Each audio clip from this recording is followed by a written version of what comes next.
So this is where I play Thus Spake Zarathustra. Bum, bum, bum, ba bum. Only I can't really do it because then I get a copyright strike. Yeah, so I finally got, I've got satellite building. I've built all the rocket parts, and so now the rocket is ready to launch. And there's no satellite inside of it. Of course. Somehow I knew I was going to do this. Oh, no, wait a minute.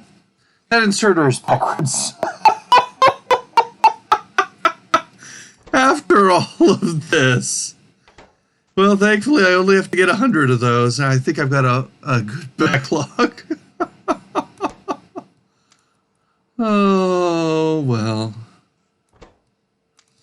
I was thinking to myself, wouldn't it be funny if I made a big deal about getting it all done, but then it turned out I'd actually screwed it up somehow. I thought, oh, that would be a funny irony. It would make for a really funny video. I didn't actually intend to do that. I just actually screwed it up. So, here we go. 43 of those. Now we have enough to make one. All right, that'll put it on the belt. Let's see if our belts are organized properly. I did have these splitters misconfigured, so I had all sorts of crazy trash over here on the right for a little bit. But I got that finished. All right. We have a satellite. Should just insert in, right? There it goes. Now we have a satellite ready to launch.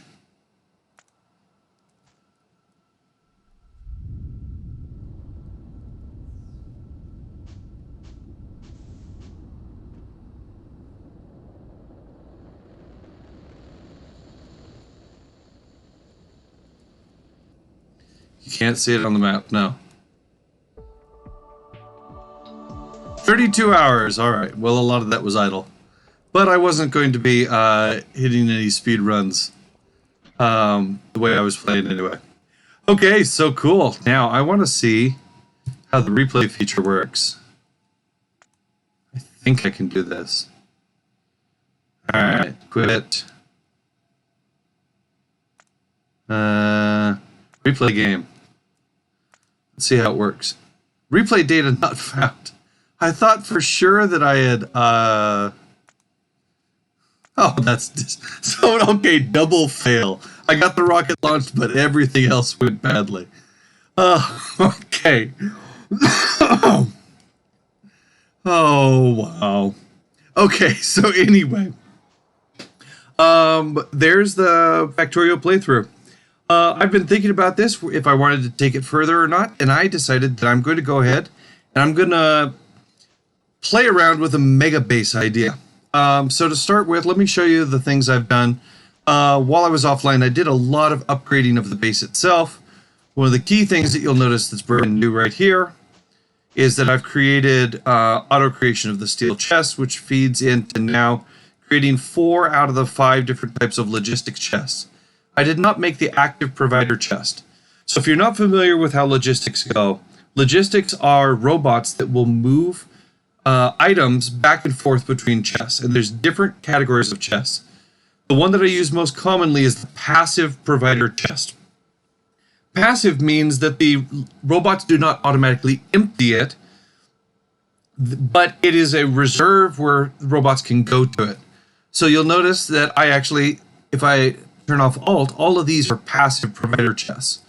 So the machine puts things into the passive provider chest. I've got a limit on it so that it doesn't consume all of them. It doesn't consume crazy amounts of resources. But now anytime that I need this, either for construction or because I've requested it within my inventory, the robots will go and will pick up something out of the passive provider chest. Then the machine automatically builds a new one. So this is just your way of putting things into the system. If you do an active provider chest, then what happens is the robots will automatically go, as soon as there's something there, they will pull it out and they'll put it into storage. That's if you wanted to have like a continual stream of something. But since I want to have things automatically backlog when they get too full of any particular resource, personally, I never use the active provider chests. I guess there's one time when I'm trying to clean up a whole bunch of junk, I'll sometimes put things into active provider chests so that that chest will get emptied, but that's very, very rare. Storage chest is general purpose storage. Anytime that the robots have something in their inventory that they want to put down, they'll put it into storage chests. That's very important anytime you're deconstructing things, because the construction robots need to be able to put the items down somewhere. They don't put them into provider chests, they only put them into storage. It's also, I have the robots automatically clear up forests. Well, that creates a whole bunch of wood that has to go somewhere. It gets dumped first into storage chests. This is a buffer chest. Buffer chest, very valuable, because normally what happens is your items stay either in a small number of locations where they've been first collected, or maybe chaotically scattered across the base, maybe sitting in some central repository where you got all the storage. A buffer chest allows you to draw items out to another location. As your base gets very, very big, this is valuable because you may be hundreds of blocks away from your central factory, but you want some more iron. Well, if the robots have to cross the entire factory, it's going to take them a very long time to get you any iron. A buffer chest allows you to say, let's pre-stage a couple thousand iron way out there in the boonies. Logistics robots will carry it to keep that buffer chest always full. But then if you happen to need some of those items, or if a requester chest needs some of those items, they can be staged out of the buffer chest instead of going back to the central hub.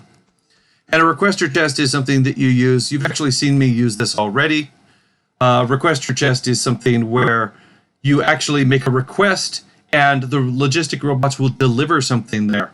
So you can use that for fuel, for instance. I want to have fuel always in this particular chest. Well, you can have a requester chest, or for getting rid of useless items. You've seen me do that already with iron ore and copper ore, where I said request a whole bunch of copper ore, request a whole bunch of iron ore, and if there's any of it sitting in the system, it gets auto sent to the provider chest, which or not the provider chest, the requester chest, which can then be used to feed your machines. Now, some people will actually do requester chests like this. They'll set up one, and Factorio actually supports this. You can right-click on shift right-click and then shift left-click, and that will copy now a request that matches the resources. Looks like 3 times the resources in that case. So you can create a requester chest that will feed an assembly machine. And so if you want to build a system that's entirely based on robots going everywhere, and a lot of people have told me that the best way for a truly gigantic base is to be entirely robot-based, robots just going back and forth, that will work. But that's not really what I'm looking for. First of all, I've heard that gigantic robot bases are very CPU intensive. I've got a good processor, but not a great one here. But I just also love my trains. So I'm going to be looking at a train-based Megabase when I start building it. All right, the other thing you'll notice here is that I've got roboports that I've actually placed down. Roboports are being auto-built here. And also I've dumped in some power poles. I'll take those out and I'll explain it a little bit later. The roboports are here, and I've already built quite a few of them while you were gone.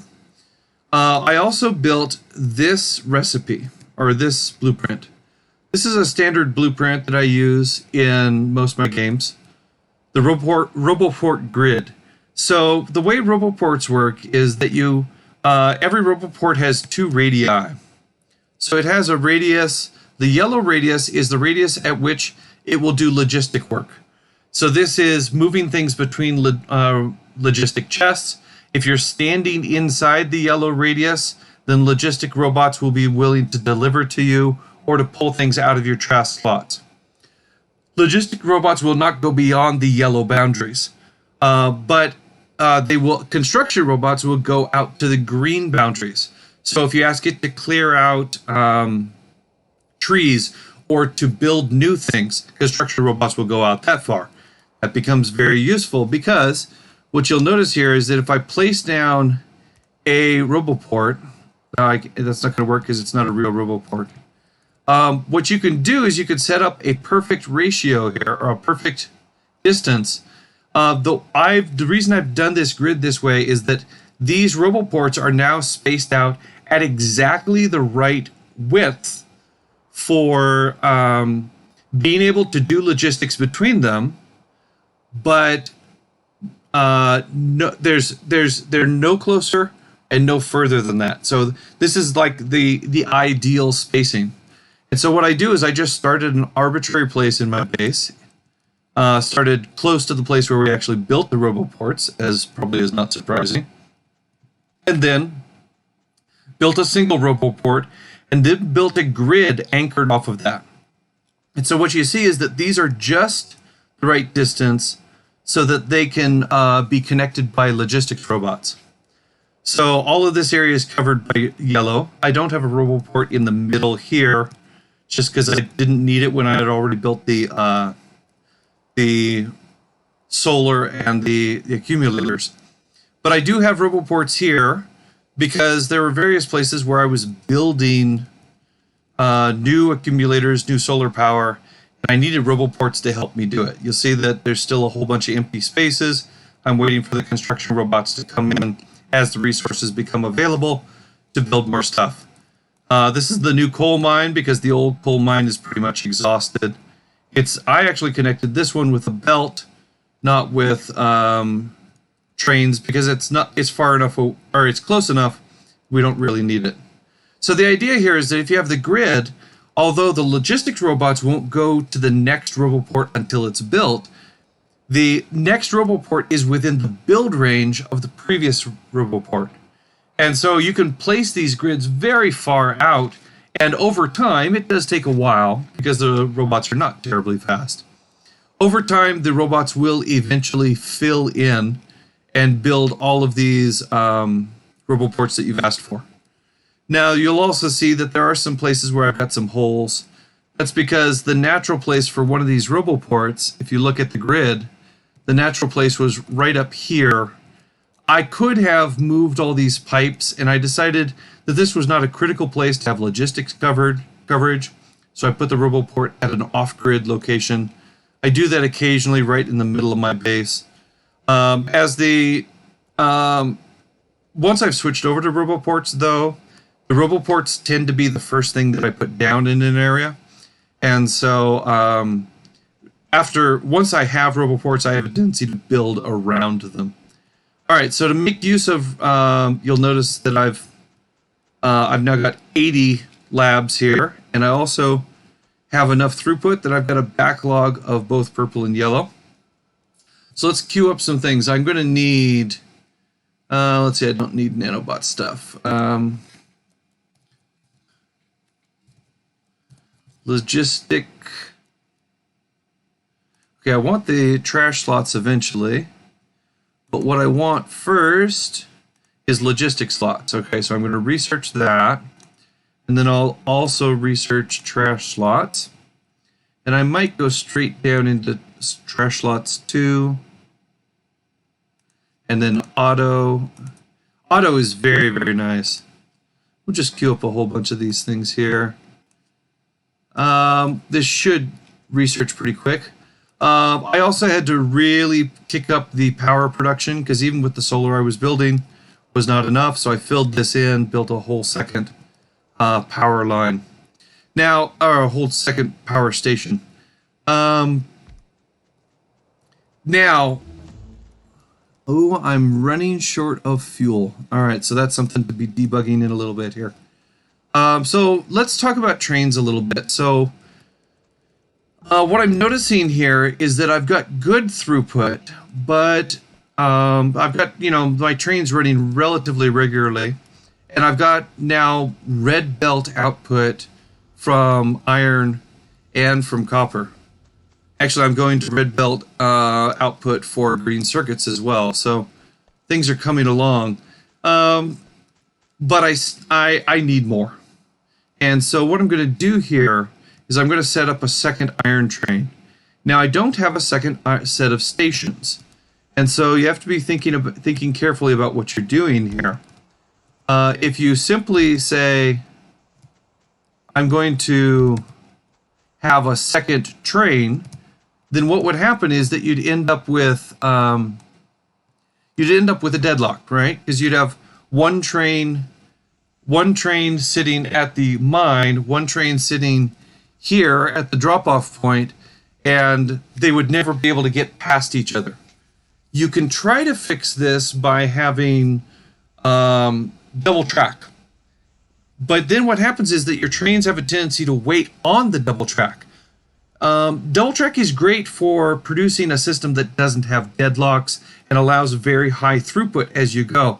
But it's not good for having a system that doesn't produce deadlocks by itself. Because if trains are sitting out on the main line, then it's just good night. All right, so what we're going to do here is we're going to change this track layout. What I want to have is I want to have a buffer. So what I'm going to do here is I'm going to put tracks out like this.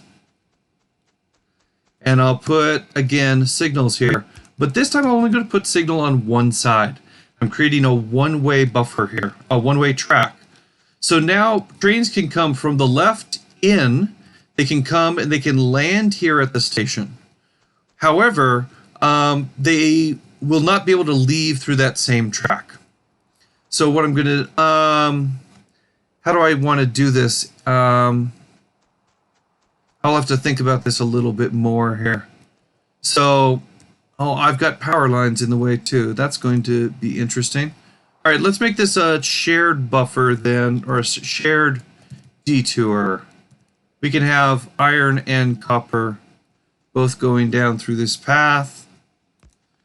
Now, you don't want iron and copper to share the same buffer, but you can share the same sort of track that's headed towards the buffer. And I'll show you what I mean in just a minute here. All right, so we, of course, need our signals so that we don't get confused about how we're going there. That's a one-way. But, okay, I don't need an ordinary signal here. What I want, or a chain signal, I want an ordinary signal here to say it's okay to go into this track and come to a halt. You don't have to get all the way to where you're going. So now what we've done is we've set up something so that trains can come into this track and then actually stop here waiting to come in. Now, what we've got here is trains right now are allowed to, they can go both ways. They can come in from this way, and we want to prevent that. So how am I going to do that? I have to do that by splitting somehow. I think what I'll do here is really what I need to do is I need to create a track where this, let's see here. Let's do it like this. Let's have a signal that actually, or a track that actually splits off after we leave here. Let's line it up here, otherwise we're going to get curvature issues. All right. So this is going to be our incoming track. What I'll do is I'll actually remove this. I'm sorry, this is our outgoing track here. All right, so what we can do here is this is one way going that way. This is one way going the other way. So now as trains leave, the only thing they can do is that they can go left and then they have to turn straight upwards in order to get where they're going next. Now, a lot of these chain signals are probably redundant. I could probably get rid of all the chain signals here, but chain signals are relatively cheap once you're building a big train system. And so I have a tendency to build more than I need rather than less than I need.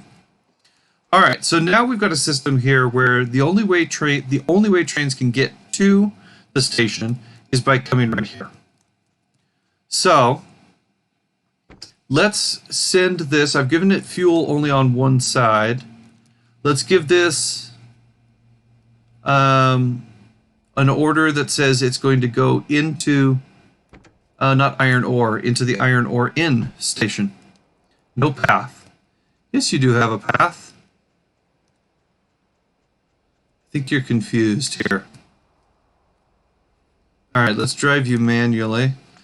I don't think I've screwed anything up here, but we'll take a look. Oh, there is a reversing track, but it only reverses facing the other direction. This loop only goes the other way. Okay, so it did not have a path. All right, so we'll back it up like this. This is the way that the trains will be running automatically, eventually when the time comes. We'll go over here. We'll give you a little bit of fuel. Those things are looking slow. No, I guess I'm just spoiled by the better inserters. All right, so now what we should see is we should see the other train. Oh, here it is. It's already coming. There it is.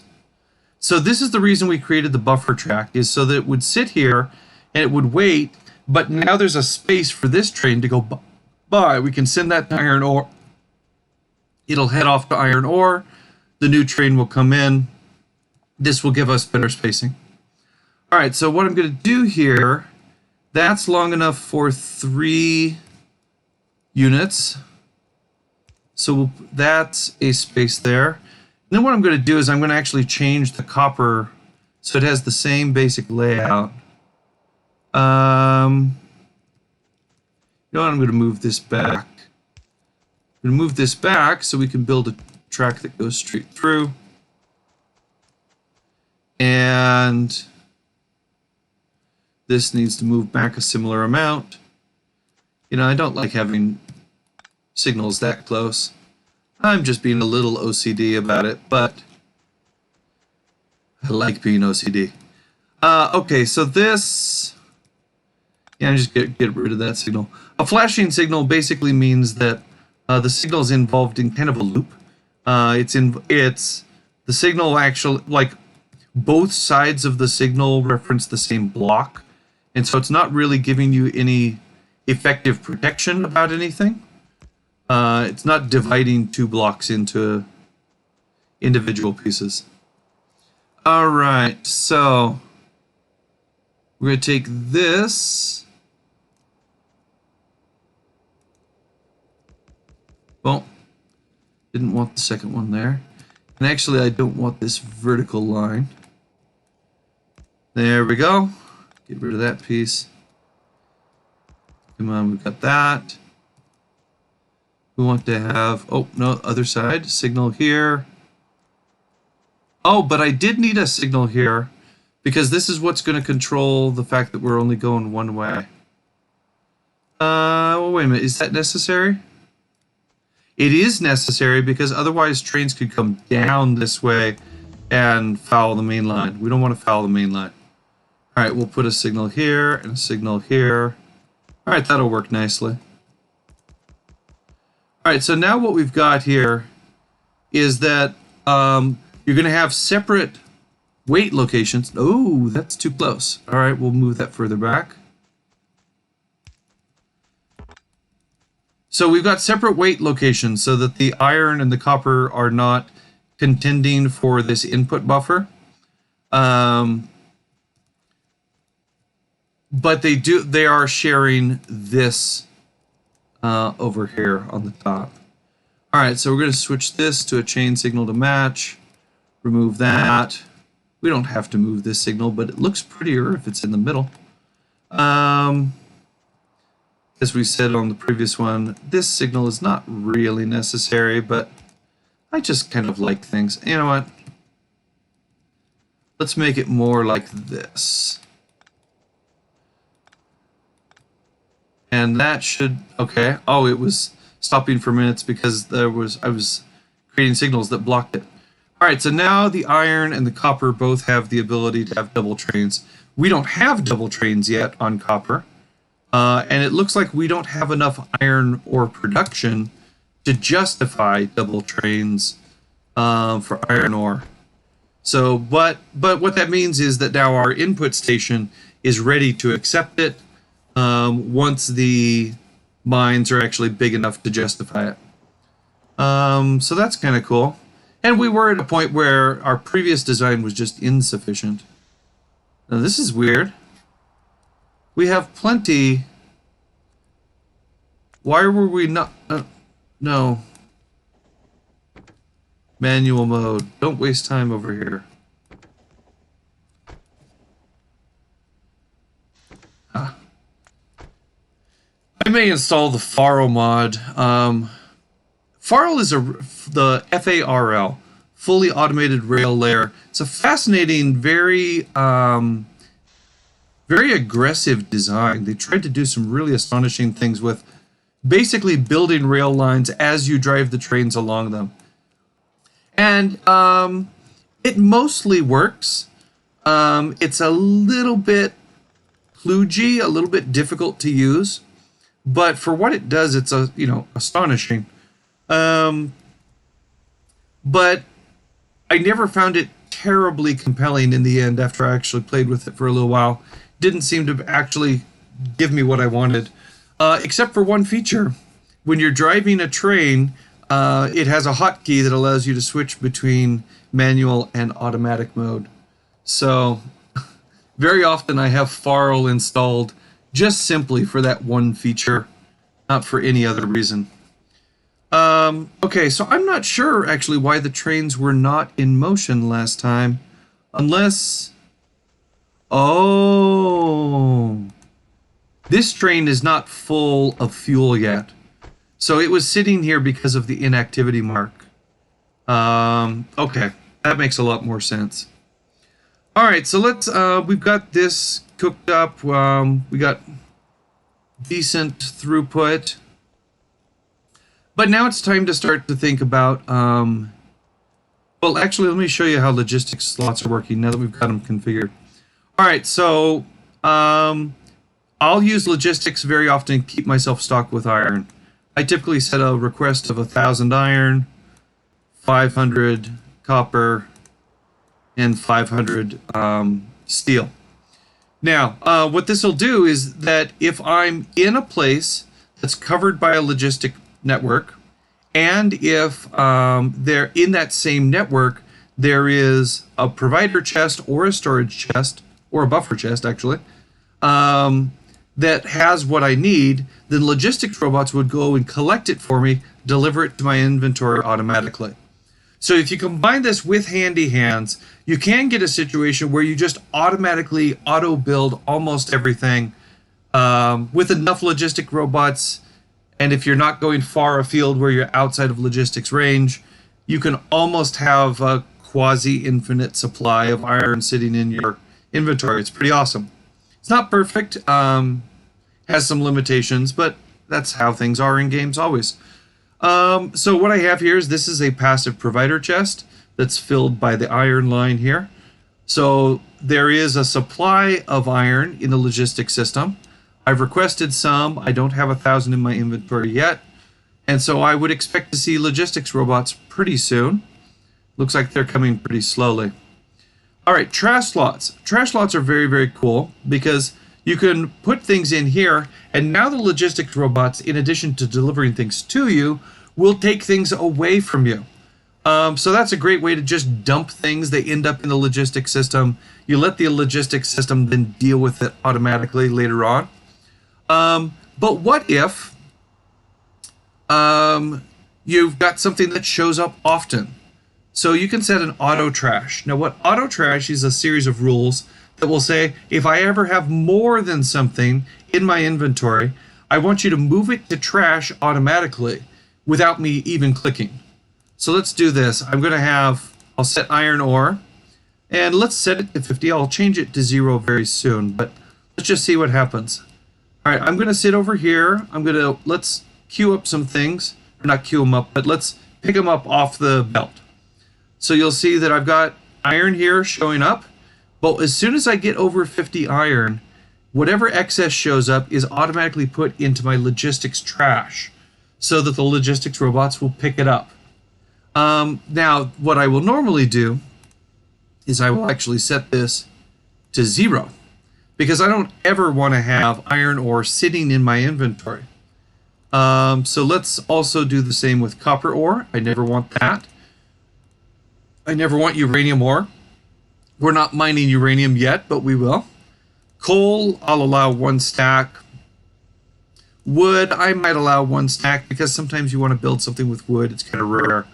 Solid fuel, if I pick up some of that, I don't want to keep it. Rocket fuel, I don't want to keep more than 1 stack. And maybe I don't want to keep any of it, but if I happen to get a little bit too much, then I can handle it this way. Now, what I'll also do here is that I can bring in basic resources. So there's always a balance here about what you want to bring in through logistic robots, what you want to actually build yourself. I often will bring in electronic circuits because I use them constantly. We might, since they're on the belt, we might bring in gears as well. These things default usually to 1 stack. I will usually have it bring in just a little bit of plastic because there's some things I want to build that require plastic. I might do the same. Oh, I don't have enough slots here. So as we upgrade our research on logistic trash slots, that controls how many slots you've got here. Now, as far as I can tell, the auto trash is unlimited. You can have an unlimited number of auto trash rules. But in terms of the actual trash slots, that's more limited. Likewise, for logistics coming in, you've got a limit there. But we can go here and we can queue up research to get more slots.